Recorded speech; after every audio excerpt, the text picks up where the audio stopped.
আব্বা আব্বা, তোমার যা সব সম্পত্তি আছে সব আমরা দু ভাইকে ভাগ করে দাও। আচ্ছা ঠিক আছে, এখানে এসে বস। এই শুন, বাড়িতে একটা মোটরসাইকেল আছে, মোটরসাইকেলটা তোর, তুই তেল ভরবি আর আমি চালাবো।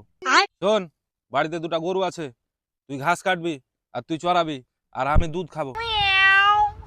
শোন, 10 বিঘা জমি আছে, তুই চাষ করবি, তুই ধান লাগাবি আর বিক্রি করবো আমি। বাইগান। শোন, একটা দোকান আছে না, তুই মাল তুলবি, তুই মাল বিক্রি করবি আর টাকা গুনবো আমি, ঠিক আছে? ঠিক আছে আব্বা, তুমি যখন এত কিছু দিলে তা আমরা কিছু দিতে চাই। আমি বীজ কিনবো, তুই গুলবি আর তুমি খাবে।